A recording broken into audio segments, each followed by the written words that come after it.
Dr. Norman McNulty akan berada di sini pada akhir pekan ini. Dia seorang ahli saraf dan dia praktek di Lawrenceburg, Tennessee. Dia dari kota ini. Dia lulus dari Akademi Highland pada tahun 96. Lalu lulus dari Universitas Advent Southern tahun 2000 dan berlanjut ke Loma Linda.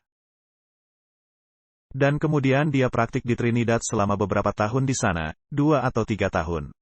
Saya mendengar tentang dia. Jika Anda memiliki aplikasi di ponsel seperti ACM atau Audioverse. Jika Anda menambah aplikasi itu ke ponsel Anda akan mendapatkan banyak khotbah Advent yang sangat bagus. Saya sering ketika pergi naik sepeda, saya mendengarkan khotbah sambil bersepeda. Dan disinilah saya mendengar pekabarannya. Tentu saja, saudaranya adalah bendahara conference kita di sini, Conference Kentucky, Tennessee. Saya telah mendengarkan banyak sekali khotbahnya, tidak hanya seri khotbahnya, tetapi khotbah lainnya saat bersepeda. Saya sungguh terberkati, dan sungguh, istri saya mendengarkan seri ini juga. Kami benar-benar didorong oleh ini. Dan kami benar-benar percaya bahwa kita hidup di hari-hari terakhir. Dan seri ini sangat cocok dan relevan dengan zaman kita ini. Jadi kita sangat senang dia ada di sini. Dia berkeliling dunia membagikan pekabaran ini di waktu senggangnya. Saya tidak tahu berapa banyak waktu lowong yang Anda punya, tapi saya kira akhir pekan. Jadi kami benar-benar bersemangat Anda di sini. Bersemangat tentang seri ini, tentu saja malam ini. Kemudian besok pukul 9.30, Anda bisa mendengarkannya baik situs web kami, atau saluran YouTube kami. Anda dapat menontonnya di rumah, tapi kami lebih suka Anda berada di sini. Kita akan di sini pukul 9.30. Kemudian pukul 11. Jika Anda ingin membawa makanan, Anda bisa membawanya. Kita akan ada jarak sosial. Anda bisa makan di mobil. Kita akan menyebar tapi bawalah makanan Anda sendiri. Kami tidak akan menyiapkan apa-apa di sini. Bila Anda tidak bisa pulang lalu kembali. Karena pukul 2 siang adalah sesi berikutnya. Kemudian sesi berikutnya pukul 3. Dan kita akan ada tanya jawab setelah itu. Jadi jika saya salah menginformasikan, tolong diluruskan saat Anda berdiri di sini. Saya kira begitulah jadwalnya, tapi sekali lagi, kita sangat bersemangat. Dan saya rindu membukanya dengan doa. Bapa, terima kasih atas kesempatan ini. Terima kasih bahwa merupakan kepercayaan kami bahwa kami hidup di masa di mana kami akan melihat Yesus datang di awan-awan. Jadi kami ingin bersiap. Dan tentu saja persiapan itu datang dari pemenuhan dan pencurahan Roh Kudus-Mu. Dan kami berdoa untuk itu. Dan kami berdoa bagi saudara, Dr. McNulty, saat dia berbagi, malam dan akhir pekan ini, dan di tempat lain. Kiranya engkau memenuhi dan memakainya, dan tolong umatmu agar bersiap untuk bertemu engkau segera. Kiranya rohmu bersama kami malam ini. Dan kami meminta ini dalam nama Yesus. Amin. Selamat malam semuanya, dan selamat hari Sabat. Suatu sukacita bisa berada di sini di Jemaat Lexington. Anda tahu, saya datang ke gereja ini sudah bertahun-tahun yang lalu saat saya masih sekolah. Kami melakukan perjalanan band, tur paduan suara dan band. Dan Lexington tentu saja salah satu gereja yang menyenangkan yang kami datangi dalam tur kami. Jadi kami menikmatinya. Tahun yang akan datang ini adalah tahun ke-25 alumni saya. Jadi bukan 2 atau 3 tahun yang lalu saya ada di sini. Ketika saya di sekolah kedokteran, saya membawakan khotbah Vesper.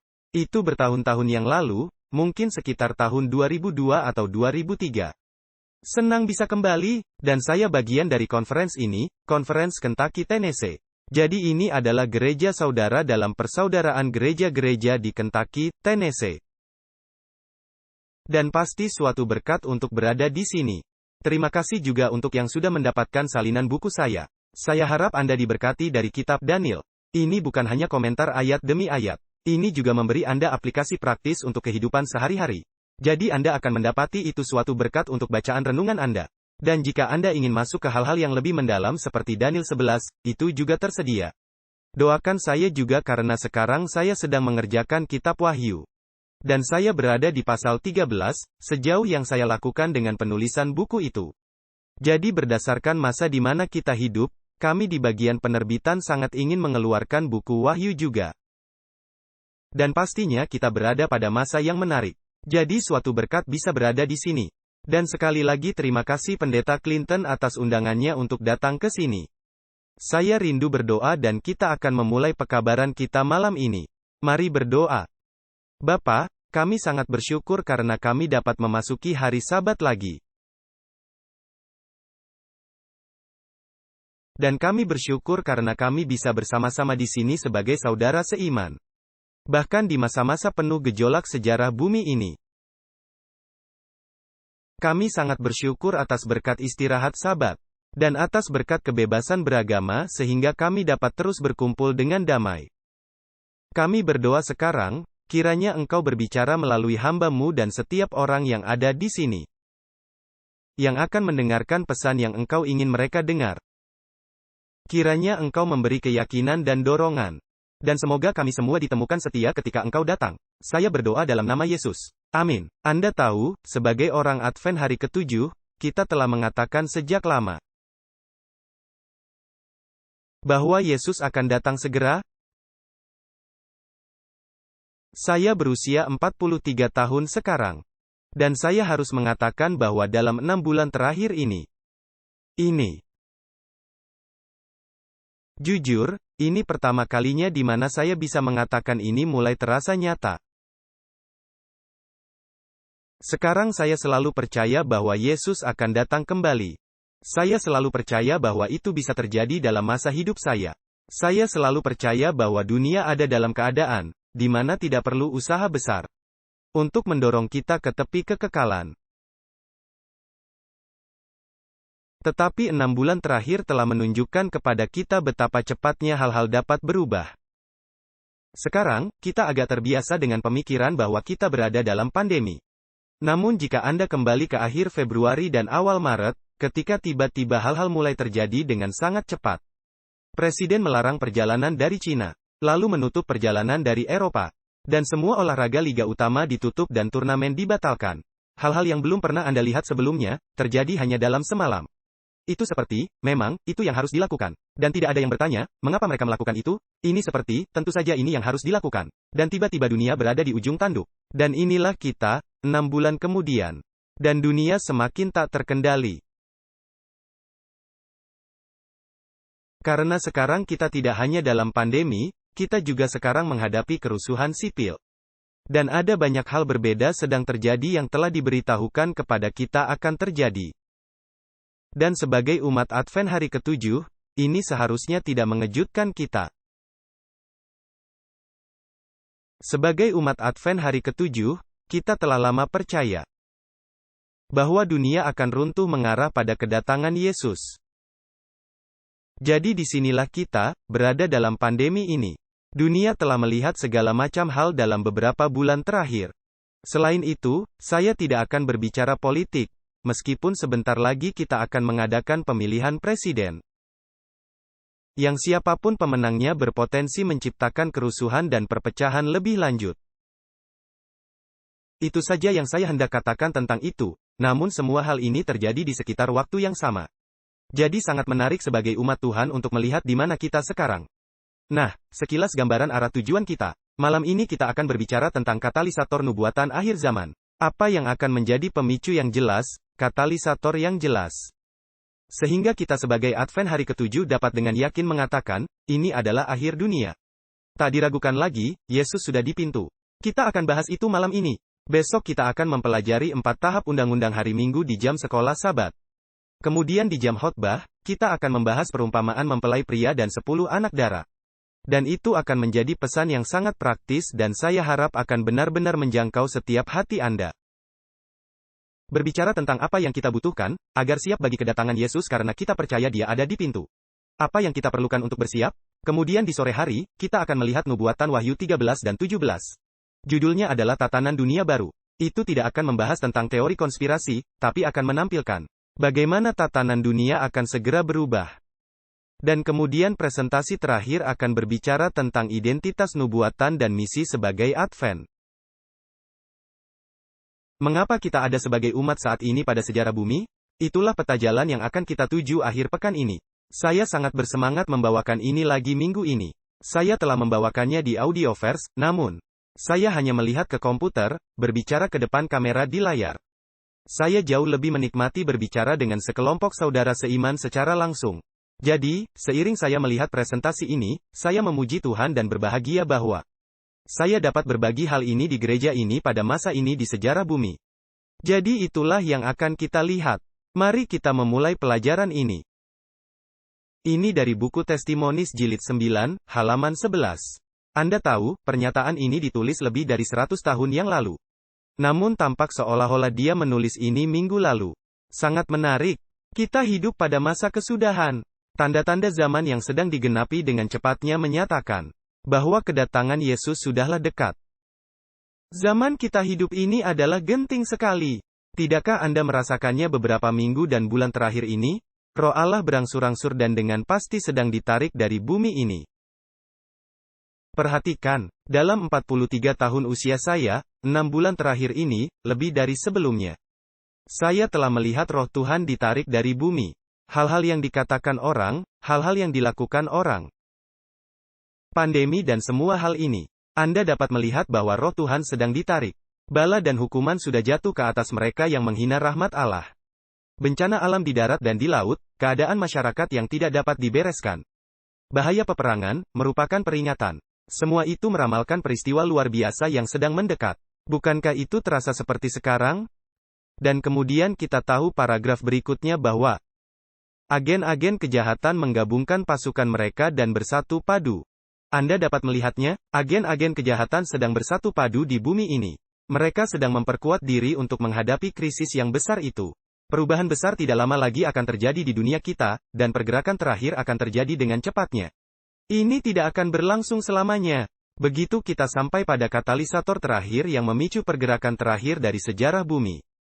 Ketika perubahan besar ini terjadi sekali dan untuk selamanya, itu akan berlangsung sangat cepat. Kita tidak akan mengalami 10 tahun masa kesusahan. Pergerakan terakhir akan sangat cepat. Kemudian paragraf berikutnya ini, kadang terlewatkan. Kita baru saja akhiri dengan pergerakan terakhir akan sangat cepat, namun coba dengar. Keadaan segala perkara dalam dunia menunjukkan bahwa masa sukar sudah kita alami sekarang. Surat kabar harian. Nah itu cocok bagi zamannya. Pada zaman kita, itu adalah jaringan berita dan internet dan Twitter dan Facebook. Surat kabar harian penuh dengan tanda-tanda adanya konflik yang hebat dalam waktu dekat ini. Perampokan yang nekat sering terjadi. Pemogokan sudah lumrah. Pencurian dan pembunuhan dilakukan di mana-mana. Dan tentu saja, itulah salah satu alasan kerusuhan sipil yang terjadi dengan beberapa pembunuhan tidak masuk akal yang terjadi.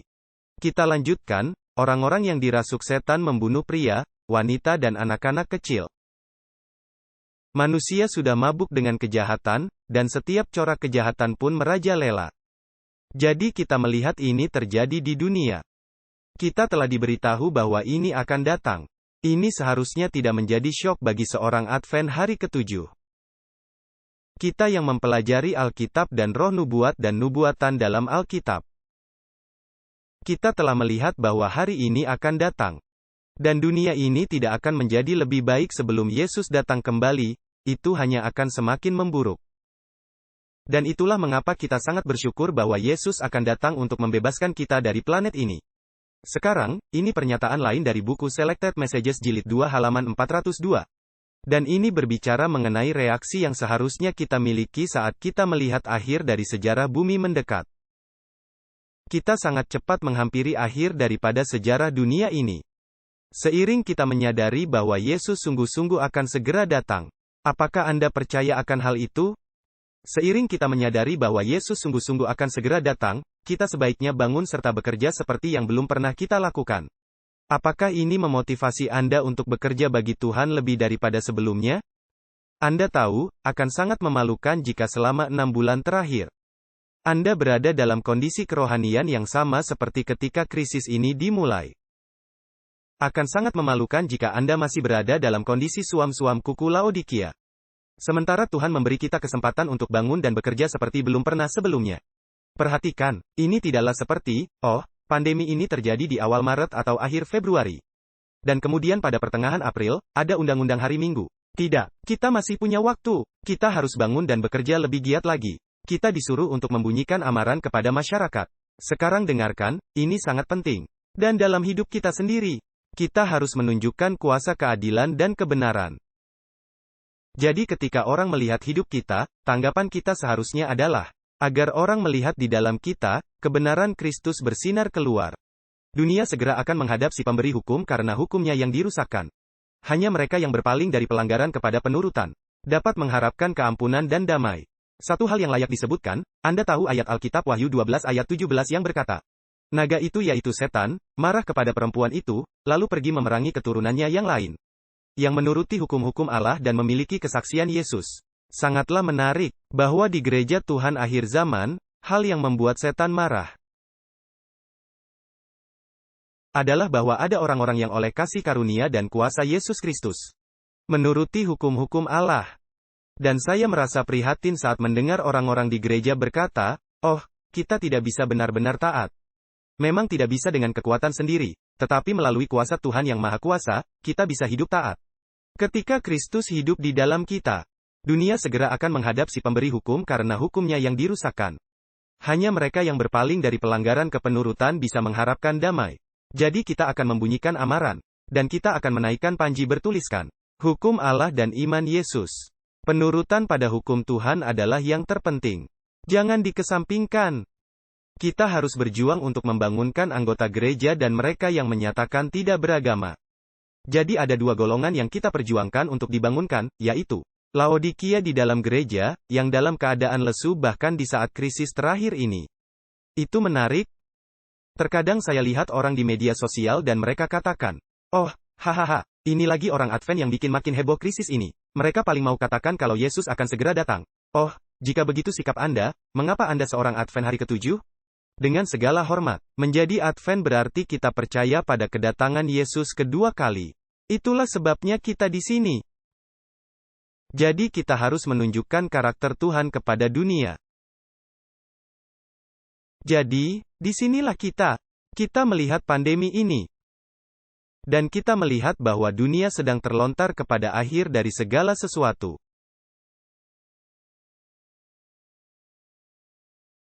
Dan ada banyak teori yang berbeda, bahkan di gereja mengenai apa yang akan memicu akhir dunia. Saya mendengar orang berkata, itu akan menjadi kehancuran ekonomi. Akan terjadi bom nuklir yang meledak di sebuah kota. Dan ngomong-ngomong, berapa banyak dari Anda yang mendengar tentang kelompok sempalan yang memprediksi sebuah bom akan meledak di Nashville pada tanggal 18 Juli? Hal semacam itu sangat disayangkan. Itu menghilangkan kredibilitas umat Tuhan yang setia yang memiliki pekabaran yang jelas. Lalu kita mulai menetapkan tanggal dan mengatakan hal yang akan terjadi. Itu akan menghilangkan kredibilitas pekabaran kita. Namun ada pemicu yang akan memberitahu bahwa kita berada di akhir dunia. Matius pasal 25 memberikan gambaran yang jelas. Saya hanya akan menyentuh beberapa poin penting pada pasal ini. Karena itu akan menjadi dasar untuk khotbah besok. Dalam Matius pasal 25, kita temukan gereja yang sedang tertidur. Dan kita temukan bahwa seruan tengah malam membangunkan gereja yang sedang tidur itu.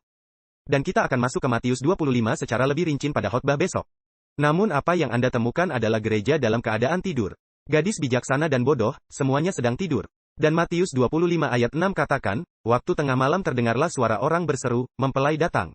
Songsonglah dia, gadis-gadis itu pun bangun. Kemudian Anda melihat ayat-ayat berikutnya, mereka pergi menemui mempelai. Itulah akhir dari semua, kedatangan Yesus yang kedua. Pintu tertutup, pintu kasihan ditutup. Itulah akhir dunia. Jadi, seruan tengah malam membangunkan segenap gereja. Jadi pertanyaannya adalah apa seruan tengah malam itu yang menyebabkan gereja terbangun? Seruan tengah malam sedemikian rupa sehingga didengar oleh semua orang. Dan ini sejalan dengan Wahyu 18. Mari kita membuka Alkitab kita ke Wahyu 18.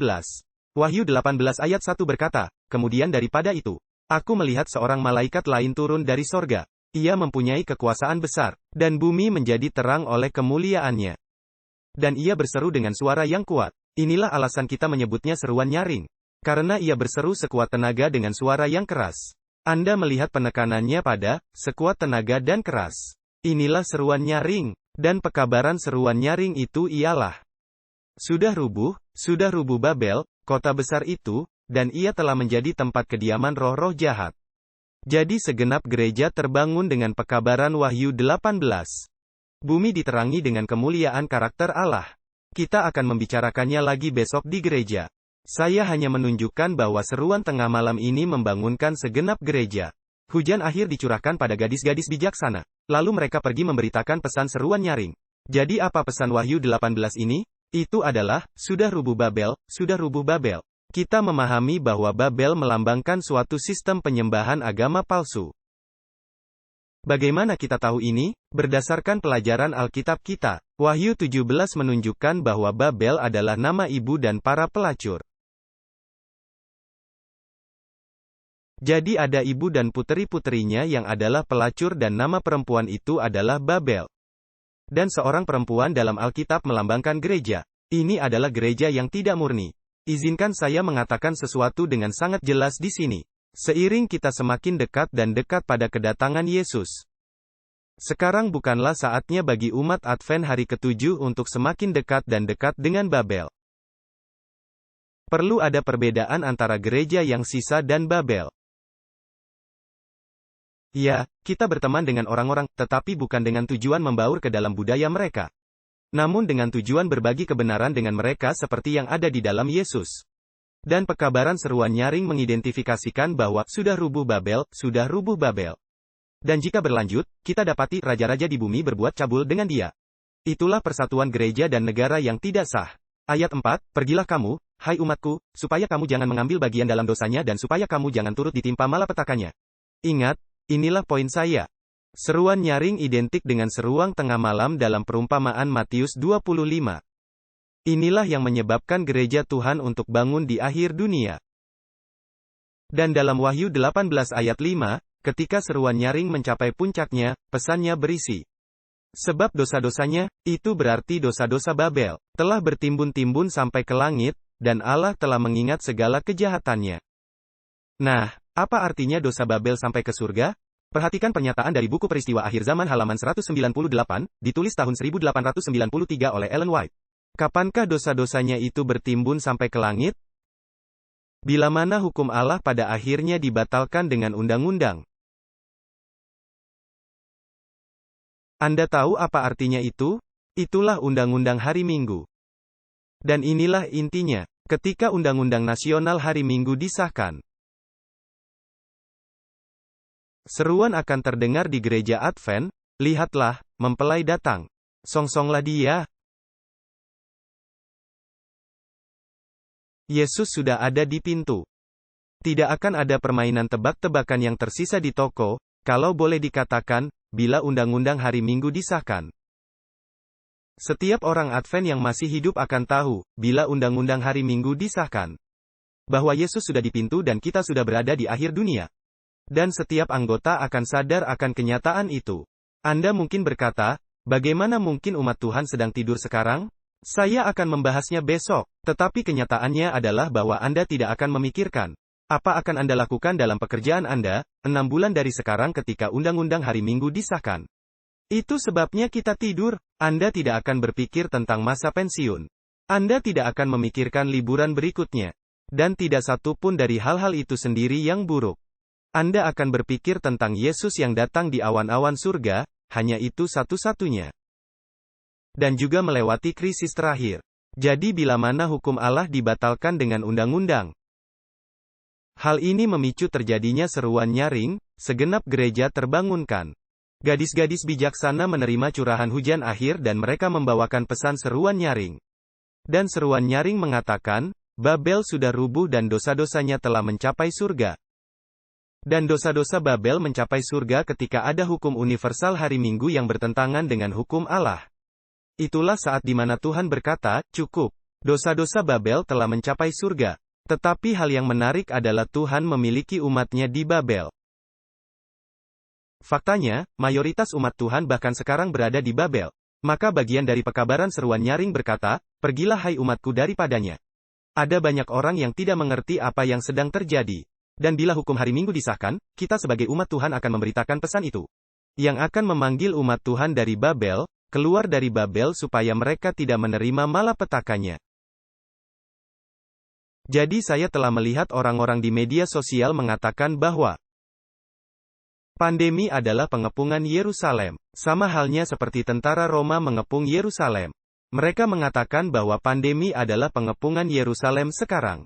Tetapi pandemi bukanlah katalisator yang sebenarnya.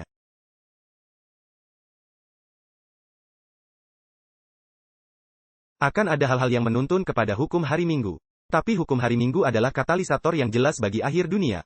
Jadi seruan tengah malam di perumpamaan identik dengan seruan nyaring di hukum hari Minggu. Segenap gereja bangun di titik ini. Perhatikan, ini adalah Testimonies jilid 5 halaman 464 dan 465. Dan ini akan menunjukkan lagi hubungan antara apa yang terjadi di Yerusalem dan Undang-Undang Hari Minggu. 5T 464, 465. Sekarang bukan waktunya bagi umat Allah untuk mencari kesenangan mereka atau menimbun harta mereka di dunia. Waktunya tidak lama lagi, ketika seperti murid-murid Kristus terdahulu, kita akan dipaksa mencari perlindungan di tempat-tempat terpencil dan sunyi. Perhatikan ini, karena pengepungan Yerusalem oleh tentara Romawi adalah tanda untuk melarikan diri bagi orang Kristen Yudea. Maka asumsi kekuasaan di pihak bangsa kita, dalam dekret yang memberlakukan sabat kepausan, akan menjadi peringatan bagi kita. Demikianlah. Jadi, pengepungan Yerusalem, umat Tuhan harus segera melarikan diri. Ketika Undang-Undang Hari Minggu disahkan, itulah tanda kita untuk keluar dari kota-kota. Nah, jika Anda dapat pergi sebelumnya, itu jauh lebih baik. Namun itu akan menjadi kesempatan terakhir Anda untuk meninggalkan kota, bila hukum hari Minggu disahkan. Saya pernah dengar orang berkata, oh tahun 1888, ada RUU Blair yang dibahas. Dan itu membahas hukum hari Minggu. Dan begitulah awal pengepungan Yerusalem, seperti Roma mengepung Yerusalem pada tahun 66 Masehi. Dan mereka kembali lagi pada tahun 70 Masehi. Ellen White tidak mengatakan demikian. Untuk diterapkan pada Undang-Undang Hari Minggu. Itu sangat jelas, bila ada hukum hari Minggu, bukan diskusi tentang hukum hari Minggu, tetapi pengesahan hukum hari Minggu. Itulah tanda bagi kita. Lalu dia melanjutkan, ini akan menjadi saat untuk meninggalkan kota-kota besar, persiapan untuk meninggalkan kota-kota kecil. Ke tempat-tempat terpencil di antara pegunungan. Anda tahu, satu hal yang menyenangkan tentang Lexington, misalnya, Anda bisa keluar kota ke pedesaan dalam beberapa menit. Jadi tidak seperti Chicago atau Los Angeles atau New York. Tapi tetap saja Anda akan keluar dari sini juga saat hukum hari Minggu muncul. Sekarang daripada mencari tempat tinggal yang mahal di sini, kita harus bersiap untuk pindah ke negeri yang lebih baik, negeri surgawi. Daripada menghabiskan uang kita untuk kepuasan diri, kita harus belajar berhemat. Setiap talenta dipinjamkan Tuhan harus dipakai untuk kemuliaannya dalam memperingatkan dunia. Jadi, inilah pesan yang jelas kepada kita bahwa kita harus menggunakan setiap talenta yang kita miliki untuk membangun kerajaan Allah. Sekarang mari kita bicara tentang apa hal yang akan mengarah ke pergolakan ini, karena hukum hari Minggu adalah katalisatornya. Tetapi hukum hari Minggu tidak terjadi begitu saja. Akan ada peristiwa-peristiwa yang terjadi yang akan menyebabkan diskusi berlangsung.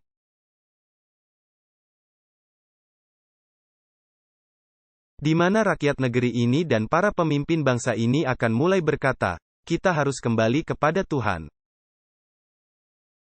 Dan kecuali Anda tidak memperhatikan sama sekali secara nubuatan, dan saya yakin Anda memperhatikannya. Pandemi ini adalah resep yang sempurna untuk mengarahkan kepada hukum hari Minggu. Saya tidak katakan bahwa itu akan mengarah pada hukum hari Minggu. Jangan keluar dan katakan, dia meramalkan dalam 3 bulan, pandemi ini akan mengarah pada hukum hari Minggu. Saya tidak bilang begitu, tetapi saya katakan bahwa sesuatu yang seperti ini, krisis seperti ini, yang akan menuntun kepada pergolakan untuk hukum hari Minggu. Kemudian ketika hukum hari Minggu datang, kita tahu bahwa akhir dunia telah tiba, tidak ada jalan untuk kembali. Kita akan melalui pengalaman hujan akhir, seruan nyaring. Lalu pintu kasihan tertutup dan Yesus datang kembali. Kita akan melalui tahapan hukum hari Minggu di sekolah Sabat besok. Jika Anda punya pertanyaan tentang itu, pastikan Anda hadir pukul 9.30 besok. Perhatikan pernyataan dalam Kemenangan akhir halaman 578. Baik di dalam dunia lama maupun dunia baru, kepausan akan menerima penghormatan oleh karena penghargaan kepada lembaga hari Minggu. Yang sepenuhnya atas otoritas gereja Romawi. Jadi lembaga hari Minggu berasal dari otoritas Roma.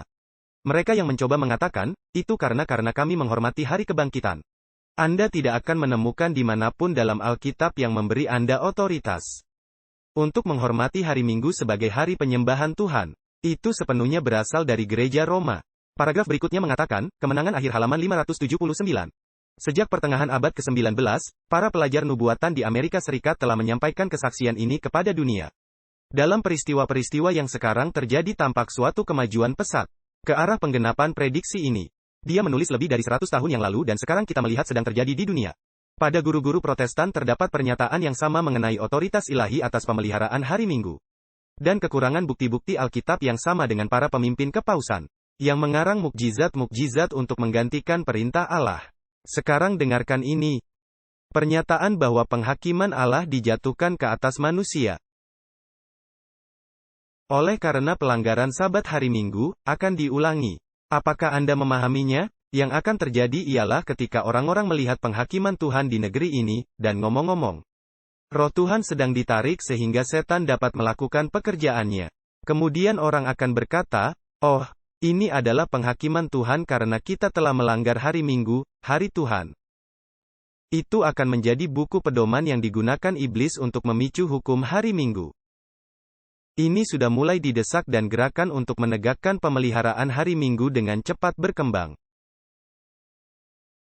Pernyataan berikutnya ini bahkan lebih jelas lagi. Ini dari Review and Herald, tanggal 17 September tahun 1901.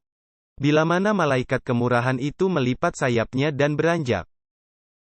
Setan akan melakukan perbuatan-perbuatan jahat yang sudah lama dia ingin lakukan. Orang-orang menyebut petir menyambar, angin topan adalah tindakan Tuhan. Ini adalah pekerjaan setan, tetapi Tuhan telah menarik diri, sehingga setan diizinkan untuk melakukan hal-hal ini. Topan dan badai, peperangan dan pertumpuhan darah, dia senang dengan perkara-perkara ini. Dengan demikian dia mengumpulkan tuaiannya. Begitu sempurnanya manusia akan ditipu olehnya. Dengarkan ini. Begitu sempurnanya manusia akan ditipu olehnya sehingga mereka menyatakan bahwa malapetaka-malapetaka ini adalah akibat dari kesetiaan terhadap hari pertama dalam pekan. Sekarang hal yang sama berlaku untuk pandemi ini. Terkadang saya mendengar teori konspirasi tentang dari mana asal pandemi ini dan hal-hal semacam itu. Nah, pada akhirnya, inilah sesuatu yang saya pikir semua orang setujui. Setan ialah oknum yang memainkan tali di balik seluruh pandemi ini. Dan dia senang melihat kesengsaraan dan hilangnya kehidupan yang terjadi sebagai akibatnya. Dan saya akan katakan ini, tidak peduli dari mana asalnya menurut Anda, itu adalah virus nyata dan membunuh orang. Makanya kami serius dengan hal ini. Dan saya senang bahwa gereja ini menganggapnya dengan serius. Ini adalah bencana yang telah menimpa dunia ini. Seiring ini menjadi lebih buruk, ngomong-ngomong, jika Anda pikir ini buruk, ini akan semakin buruk sebelum Yesus datang kembali. Dan ketika semakin parah, orang-orang akan menyatakan bahwa bencana ini adalah hasil dari penodaan hari pertama dalam pekan. Dan ini adalah poin kuncinya. Dari mimbar gereja-gereja yang populer, akan terdengar pernyataan bahwa dunia sedang dihukum. Karena hari Minggu tidak dihormati sebagaimana harusnya. Dan tidak memerlukan imajinasi yang besar untuk mempercayai hal ini. Mereka dibimbing oleh musuh dan karena itu mereka mencapai kesimpulan yang sepenuhnya salah. Jadi coba berpikir seperti ini. Ketika Anda mendengar pendeta-pendeta yang berpengaruh seperti, ngomong-ngomong, saya berdoa agar nama-nama yang saya akan sebut, dapat bertobat dan melakukan seruan nyaring. Saya tidak untuk menghakimi karakter mereka. Saya hanya katakan orang-orang dengan pengaruh seperti ini. Misalnya seperti, Rick Warren atau Bill Hybels, atau Joel Osteen. Atau Pat Robertson, dia sudah agak tua. Dia tenar ketika saya masih kecil. Dan Jerry Falwell, Jr. Tapi dia sedang ada kasus memalukan pada saat ini. Anda paham maksudnya? Ketika Anda memiliki pendeta berpengaruh yang ditonton oleh banyak orang di minggu pagi, dan mereka punya suara yang banyak dan platform yang besar, dan Anda mulai mendengar mereka berkata, penghakiman Allah sedang dicurahkan di negeri kita karena kita telah melanggar Sabat hari Minggu. Tidak perlu imajinasi besar bagi mereka yang berada di bawah pengaruh mereka untuk mempercayai gagasan itu. Dan itu akan menjadi hal yang mengarah pada gejolak untuk undang-undang hari Minggu. Kita tidak tahu persis, krisis apa yang akan mengarah pada gejolak untuk undang-undang hari Minggu. Dan saya akan mengacu pada ini di khotbah besok. Ellen White menyebutnya, bencana yang tiba-tiba dan yang tidak diharapkan. Pandemi ini datang entah dari mana. Dan sekarang sudah 6 bulan. Akan ada sesuatu yang berpotensi jauh lebih buruk dari itu. Itu akan membawa dunia ini ke dalam kekacauan dan bentuk yang akan menyebabkan para pendeta terkemuka dari gereja-gereja populer untuk mengatakan bahwa penghakiman ini terjadi karena kita tidak menghormati hari Minggu. Sekarang saya ingin membacakan sesuatu yang sangat menarik, yang sejalan dengan ini di awal. Ini dari seorang pendeta baptis di Montreal, Quebec di Kanada. Dia bukan pendeta terkemuka dari mimbar gereja populer yang didengar banyak orang. Tetapi dia mengungkapkan sentimen yang menurut Ellen White akan terjadi menjelang hukum hari Minggu. Jadi ini sangat menarik, ini dari pendeta Robert Field. Pendeta dari gereja Bethel Baptist di Montreal, Quebec. Dia membawakan khotbah ini pada bulan Maret. Ini adalah tautannya. Tapi pada dasarnya jika Anda lihat di layar, ketik saja di Google. Why God Took Sunday Away dan tambahkan Pastor Robert Field, dan pasti Anda menemukannya. Ini adalah khotbah audio 12 menit. Tidak memakan banyak waktu Anda. Dan sangat menarik apa yang dia katakan, tapi saya akan meringkas beberapa poin kuncinya. Ini tepat ketika pandemi pertama kali melanda, katanya, hari Minggu telah diambil. Pertemuan telah diambil oleh Tuhan. Siaran langsung bagus, tetapi tidak sama. Saya pikir kita akan setuju dengan itu. Lebih baik berada di sini secara langsung daripada via siaran langsung. Dan dia lanjutkan, ada sesuatu yang hilang. Siaran langsung kita adalah pengganti yang buruk untuk berkumpul di hari Tuhan. Dan sejauh ini, saya setuju dengan bagian itu. Namun perhatikan yang dia katakan. Apa yang Tuhan sedang coba ajarkan kepada gerejanya? Mengapa Tuhan mengambil hari Minggu? Begitu banyak tempat untuk membagikan Injil telah berkurang. Kemudian dia mengatakan, ada beberapa alasan untuk ini. Dia mengatakan, ini adalah penghakiman atas umat Tuhan. Bukankah itu menarik? Ellen White katakan bahwa sentimen itu akan diungkapkan oleh mimbar-mimbar populer terkemuka di negeri. Dan pendeta ini tidak terkenal. Tapi dia mengungkapkan gagasan bahwa tidaklah memerlukan banyak. Hanya butuh percikan api untuk menyalakan api. Tidak perlu banyak agar gagasan ini dapat terbakar. Dia katakan, ini adalah penghakiman atas umat Tuhan. Gereja perlu bangun dan mendengar suaranya. Ada alasan utama untuk ini. Katanya, dalam melihat kondisi saat ini. Virus adalah penghakiman bagi kita. Gereja-gereja ditutup. Tuhan telah menghapus ibadah pada harinya. Dia telah mengambil hari Minggu. Ia mengirimkan pesan bahwa ia tidak berkenan dengan apa yang telah kita lakukan pada hari ibadahnya. Kemudian dia melanjutkan, apakah Anda sungguh berpikir kita telah menghormati hari ini? Kita belum mengikuti perintah keempat. Dengan segala hormat, dan dengan sopan saya katakan. Tidak, Anda tidak menghormati perintah keempat. Dan dia berkata, apa yang dulunya adalah hari Tuhan telah berubah menjadi jam Tuhan. Kita masih tetap bekerja, hari Minggu telah menjadi pilihan bagi orang Kristen. Kita dapat memilih bermain atau lembur. Dan hei, Anda bisa membuat lamaran ke Advent hari ke-7. Dia katakan, gereja terbakar habis, sedangkan perintah keempat dilanggar. Kita sedang mengajarkan generasi berikutnya bahwa hari Minggu itu tidak penting. Mungkin untuk hari Minggu yang lalu dan mendatang, kita akan melihat kewajibannya. Apakah kita bertobat dan berubah atau tetap suam-suam kukuh? Tuhan berbicara. Tapi apakah kita mendengarkan khotbahnya? Dengarkan kawan. Jika kondisi meningkat, jika pandemi ini menyerang kedua kalinya, dan jika ada bencana besar lain yang datang di atasnya dan kerusuhan sipil menjadi jauh lebih buruk. Lalu Anda mulai mendengar para pendeta terkemuka negeri mengatakan persis seperti ini, maka Anda akan tahu bahwa pergolakan ini akan mengarah pada hukum hari Minggu, yang berarti bahwa akhir dunia telah tiba. Begitulah cara mainnya. Sekarang, saya tidak yakin atau pasti bahwa pandemi yang ini akan secara definitif mengarah pada gejolak itu. Namun saya akan katakan ini, kondisinya sudah matang untuk itu terjadi. Dan jika kita berharap untuk kembali ke dalam keadaan Laodikia, kita belum siap untuk kedatangan Yesus.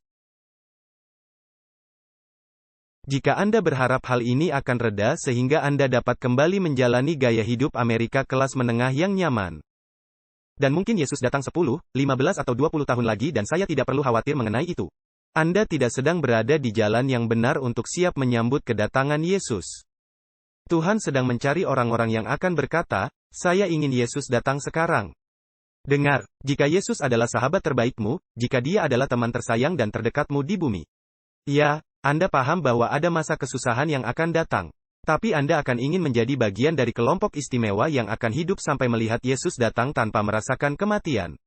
Sebagian kita mungkin dibaringkan sebelum waktu itu. Tapi Anda akan senang menjadi salah satu orang yang akan melihat Yesus datang lebih cepat daripada nanti. Dan kita akan membicarakannya lebih lanjut.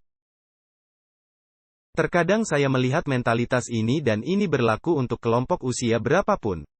Saya melihat orang muda di sini. Saya melihat orang seusia saya dan orang yang lebih tua dari saya. Mentalitasnya kira-kira seperti ini, saat Anda masih kecil. Anda seperti, ya, saya harap Yesus datang. Tapi saya ingin tumbuh dewasa dulu, tamat sekolah, dan menikah. Dan punya anak-anak, barulah Yesus bisa datang. Kemudian Anda menikah dan memiliki anak. Dan Anda katakan, ya, saya ingin melihat anak-anak saya tumbuh dan menyelesaikan sekolah. Lalu anak-anak Anda tumbuh dan Anda berkedip beberapa kali, dan mereka sudah lulus SMA dan mungkin kuliah. Sekarang mereka menikah dan memiliki anak. Kemudian, saya ingin melihat cucu-cucu saya tumbuh dewasa. Dan kemudian, itu seperti, apa yang tersisa? Tidak banyak. Selain akhir masa pensiun, dan Anda berada di penghujung kehidupan. Dan lagi, Yesus mencari generasi yang akan berkata, datanglah sekarang, Tuhan Yesus. Saya tidak perlu menikah. Datanglah sekarang, Tuhan. Saya tidak perlu melihat anak-anak saya tumbuh dewasa. Beberapa generasi perlu membawa anak-anak mereka melalui krisis terakhir yang mungkin juga anak-anak saya. Apa yang kita tunggu? Saya hanya ingin melihat beberapa hal, seiring kita menyelesaikan ini. Saat kita melihat di mana kita berada dalam lingkup sejarah.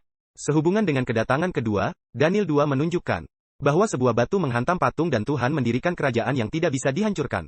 Itu kedatangan kedua. Tapi inilah beberapa hal yang perlu terjadi sebelum Yesus datang kembali. Jika Anda melihat tabel ini di layar, Anda akan menyadari bahwa ini adalah 4 pasal nubuatan utama Daniel. Anda mungkin tidak dapat membaca semua, tapi saya akan jelaskan begini. Daniel 2 menunjukkan kerajaan dunia ini dimulai dengan Babel. Itu terus berlanjut sampai ke kedatangan kedua. Daniel 7, sekali lagi dimulai dengan Babel, melalui kerajaan-kerajaan dunia ini, hingga permulaan penghakiman, yang dimulai tahun 1844. Daniel 8 membawa Anda melalui kerajaan-kerajaan di bumi ini sampai ke akhir dunia. Yaitu pembersihan bait suci yang juga tahun 1844. Lalu nubuatan Daniel 11 membawa Anda melalui kerajaan-kerajaan di bumi, lewat Raja Utara dan Raja Selatan. Hingga akhir dunia ketika Mikhael berdiri dan pintu kasihan ditutup. Dan inilah hal yang menakjubkan, ketika Anda melihat gambaran besar buku Daniel dan Anda akan mendapatkan ini, jika Anda mempelajari buku yang telah saya tulis.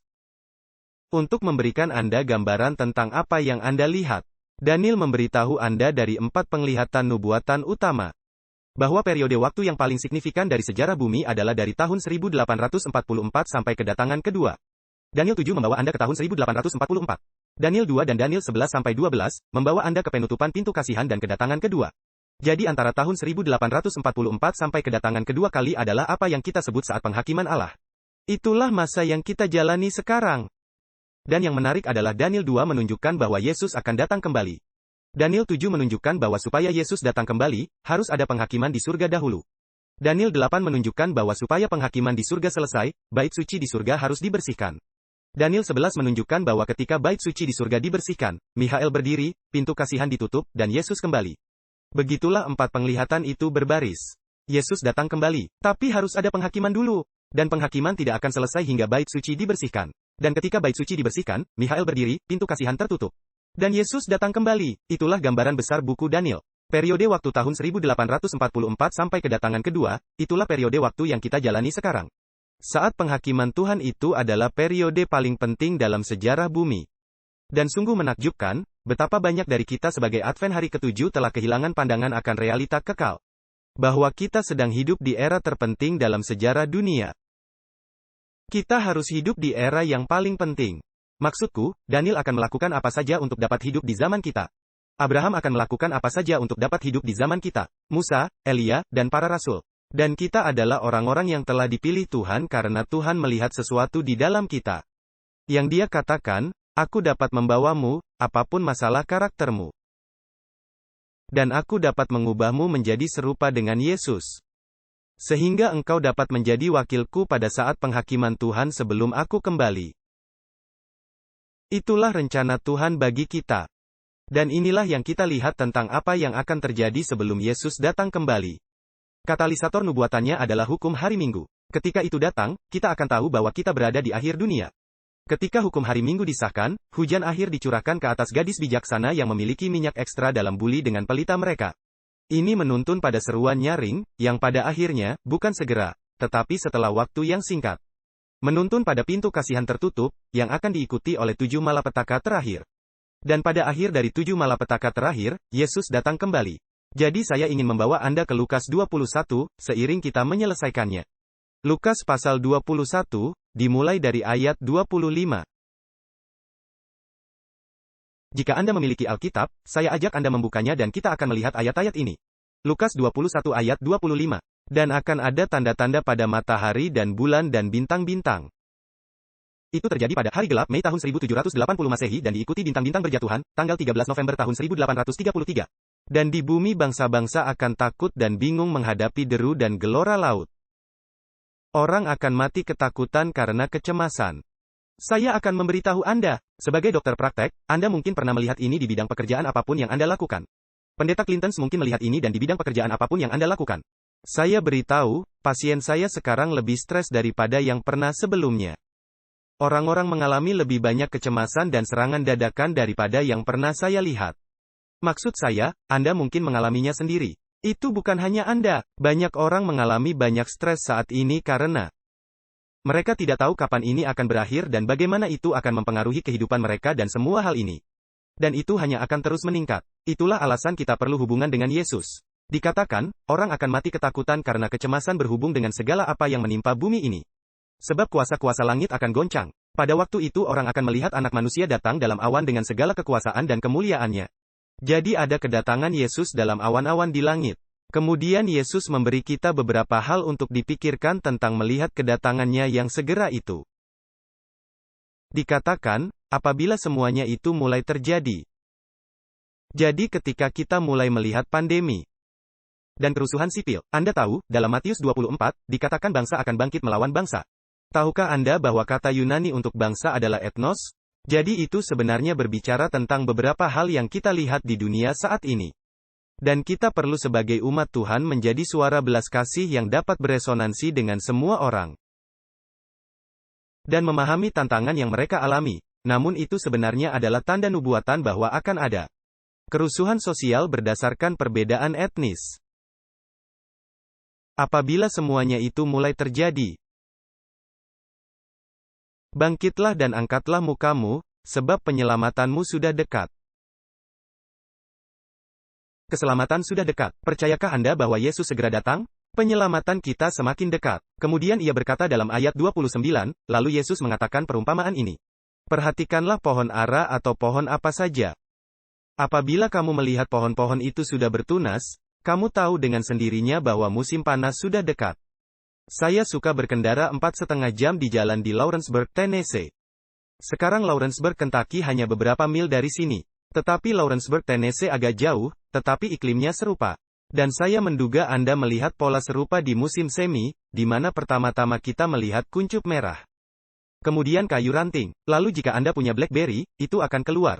Jadi Anda tahu pola atau urutan ini dari musim semi. Kemudian kita melewati kuncup merah dan kayu ranting, dan BlackBerry. Begitu Anda melewati BlackBerry, Anda tahu bahwa cuaca dingin seperti di tempat saya tinggal. Mungkin sedikit berbeda di sini. Begitulah di tempat saya, dan penduduk setempat telah tahu semuanya. Kita tahu kapan itu berkuncup, beranting, dan berbuah. Dan Yesus menggunakan ilustrasi dari tempat dia berada. Dia berbicara tentang pohon ara di Timur Tengah, iklim Mediterania. Apabila kamu melihat pohon itu bertunas, kamu tahu musim panas sudah dekat. Saat kita melihat itu berkuncup, kita tahu musim semi tiba. Dan Yesus berkata, demikian juga kamu. Jika kamu melihat hal-hal itu terjadi, ketahuilah, bahwa kerajaan Allah sudah dekat. Dengarkan teman-teman, sebagai umat Advent hari ke-7, seiring kita melihat pandemi dan kerusuhan sosial. Saat kita melihat potensi perpecahan lebih lanjut dengan pemilihan presiden yang akan datang. Dan hal-hal lain yang mungkin terjadi, ini seharusnya tidak mengejutkan kita. Kita harus mengangkat kepala kita dengan pemahaman bahwa penyelamatan kita sudah dekat. Bahwa Yesus ada di pintu, dan ia menggunakan hal-hal ini dalam belas kasihannya kepada kita. Untuk membangunkan dan mengguncang kita keluar dari keadaan Laodikia kita. Dan untuk mengingatkan kita bahwa dunia saat ini bukanlah tujuan kita hidup di sini. Jika Anda mencoba untuk membangun kekayaan dan mengumpulkan rumah mewah, dan memiliki simpanan pensiun yang bagus, dengarkan. Itu semua akan terbakar, dan pada akhirnya, hal yang penting adalah apakah Anda milik Yesus atau tidak. Jika hidup Anda ada di tangannya, dan jika Anda percaya sepenuhnya kepadanya. Karena Yesus akan datang segera, dan hal-hal ini adalah tanda yang jelas bahwa Ia ada di pintu. Dan Ia sedang mencari orang yang mau mengatakan, "Ya, datanglah Tuhan Yesus. Penyelamatan kita sudah dekat." Dengarkan kawan, kita akan ikuti beberapa presentasi lagi akhir pekan ini, tapi saya ingin menantang Anda malam ini. Seiring kita bersiap untuk hari Sabat yang akan dimulai dalam beberapa menit. Dan seiring kita menjalani pertemuan lainnya besok. Ketika Anda pulang malam ini, saya ingin menantang Anda untuk meluangkan beberapa saat dengan berlutut bersama Tuhan dan berkata, "Tuhan, apakah hal di dalam hidup saya yang masih saya pegang?"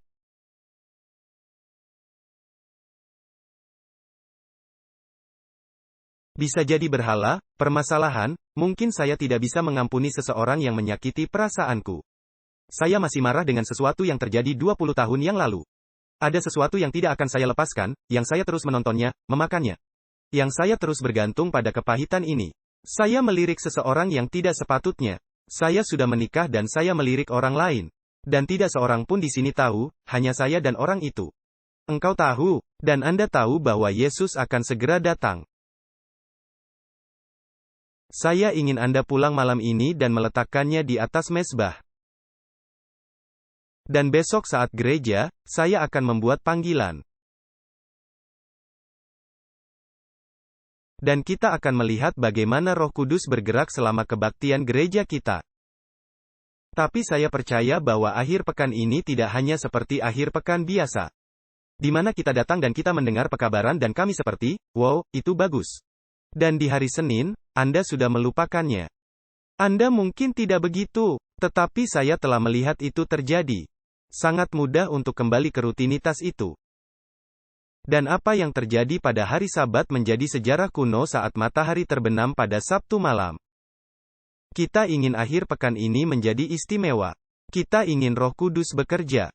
Dan saya percaya Dia akan melakukannya. Dan kita akan melihat Roh Kudus dicurahkan akhir pekan ini, jika kita berdoa untuk itu, seperti yang kita doakan. Saat kita berdoa agar Roh Kudus bekerja di dalam hati dan hidup kita, maka kita sedang mempersiapkan diri untuk bertemu Yesus ketika Dia datang. Amin. Mengapa kita tidak sebisa mungkin berlutut untuk doa penutup, seiring kita menutup pekabaran ini?